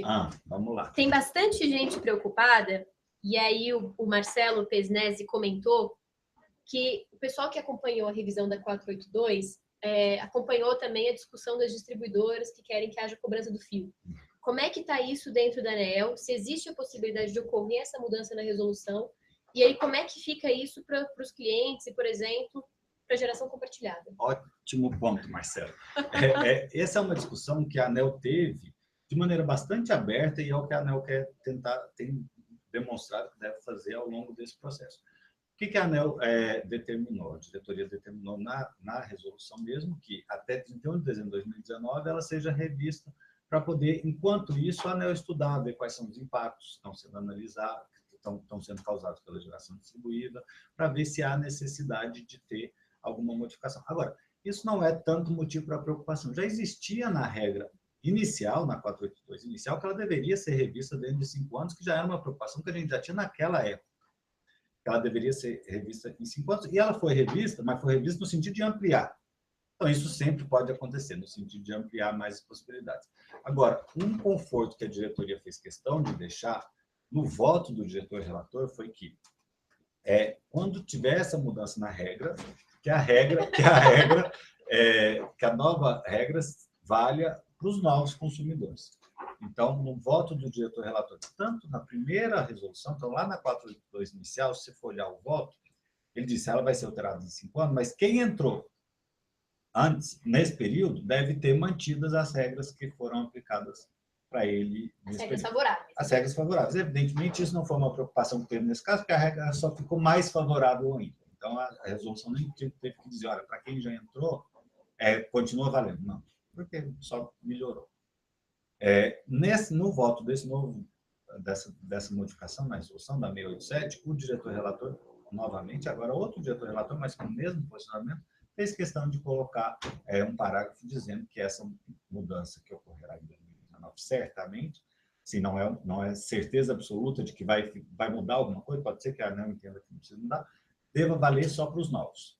Isso tem até um ponto positivo, né, Bárbara? Que faz com que as pessoas tentem correr mais para poder instalar mais rápido e o negócio avança mais rápido ainda, certo? Mas é um conforto que a ANEEL tentou dar, o diretor-relator tentou colocar, dizendo que isso deve valer para os novos. Okay. Tá bom. Muito obrigado, a gente agradece a participação de vocês, agradece a paciência de quem acompanhou e estamos à disposição para esclarecer mais dúvidas, quem sabe num novo webinar. Com certeza, gente. Queria mais uma vez agradecer a todo mundo que acompanhou desde o começo, que está aqui com a gente. Essa é uma iniciativa do Greenpeace Brasil com a ANEEL. E agradecer também ao Daniel pela disponibilidade dele de ter ficado esse tempo aqui com a gente, o pessoal todo do ANEEL que abriu as portas.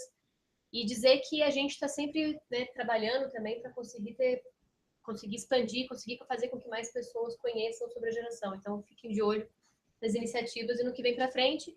Muitas pessoas perguntaram, esse webinar está gravado, ele vai ficar disponível nesse mesmo link no YouTube. Okay. Obrigado. Obrigada. Tchau.